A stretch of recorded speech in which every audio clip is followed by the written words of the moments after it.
Hey everybody. Got this thing exposed for the last time because tomorrow I'm going to build the idle adjusts for these two transmitters and the idle adjusts for these two transmitters. These are the ignition cutoffs. For some reason I thought they were the idle adjusters. I guess because they were in the middle and the idle is kind of in the middle down here. But as you can see, each one of these is loaded with a micro switch. And the switch is down there on the very bottom of the triangulation. So when the throttle is set to the off position, these arms that I've attached hit that limit switch. So you've got your positions of your throttle, which are close, and then idle, and then this is your potentiometer range right there. And of course that's open, idle, off. So when these little wings hit that switch, it triggers it. You can see how small this area is I've been working with. And wouldn't you know it, it was working 2 seconds ago. It was a nice solid click on all four. Anyways, let's go over here to JT3. There's your nice click. And JT2. And then JT1. And of course, when on the bottom you can't see it, the flat side engages and catches the ball bearing is when it simultaneously hits the ignition switch. I don't know if we can see it better over here. But when this flat side hits there, that acts as a physical stop. I think my lens is dirty. It was. I can't keep a clean lens to save my life. This is absolutely fascinating up here. I can't believe I've actually done this. But you got the flat, hits that flat, wrong throttle arm.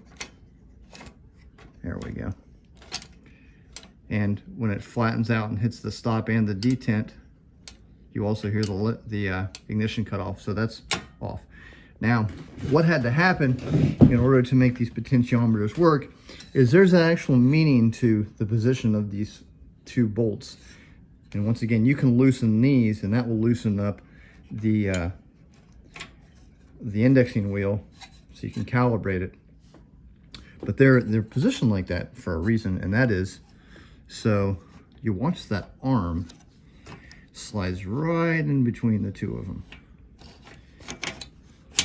And it does it on the same one here. Well, if I can find it. I got a 1 in 4 shot of getting it right every time. Right there. That's brilliant. But these guys are up here with these AN bolts, and I actually made these silly AN bolts. I didn't want to have all threaded. It didn't look right. These are on these swinging things, and they're held in there with one of those little, not an E-spring, but whatever that's called. They're all held in there. And on the front, that's how you adjust them, which maybe I can adjust JT4. We can see if we can do it. But when you loosen the nut, it causes the switch to go that way. And when you tighten it, it goes that way. So it's just a matter of loosening it and getting it perfect. See, now it's too loose and the whole assembly kind of moves. So now we gotta tighten it up. And there's, on the real bolts, there's 3/8 of inch thread on these bolts, and that's what I got right there. And that's because I didn't have any measurements and the drawings only go so far. That's how I knew exactly how far these needed to go from, you know, the length of the bolt. It was 4 7/8 inches overall with 3/8 inches of thread. That's how I knew that was there. Let's see if we can get her to go now. Nope. There it went. It's clicking. It could be clickier, but there we go. So there's 4 working. 3 gonna work? Yep. 3's working. Now 2. Yep. And 1. 1 always works. 1's my baby. But anyways, that is what that's what those 4 bolts do. I have 4 more bolts to put up here. 1, 2, 3, 4, which are going to be glorious tomorrow, which are going to hold the next and final phase of the jet throttle, or the turbojet electrical fuel control quadrant. Is there's going to be a bracket that sticks out, and it's going to have a gear that goes onto that gear and a gear that goes onto that gear. And up in this assembly, there's going to be 2 detents, and that detent indicates where the idle is. I don't know why Convair couldn't, you know, be happy with a detent on these induction wheels. They had to have it on these big gizmos up there with big old detents. And there's going to be the same assembly back here. But after that is done, this guy is done, with the exception of the knobs. But I don't know if I can do this all. It's really, it needs I just actually took it outside and washed it off to get all the grit from the grinding and welding. But anyway, that's very satisfying. But yeah, just like the movie, you got to put a little bit of, put a little oomph into it. But especially when it's locked, which it's not locked right now, but now it's locked, and it's not going anywhere. Oh, that works really well. I'm delighted with that guy. He needs to be shorter. But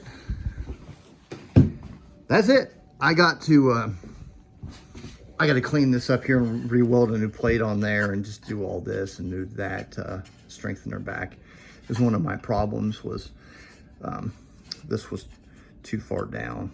Moved it up about an 1/8 of an inch and over 3/8 of an inch.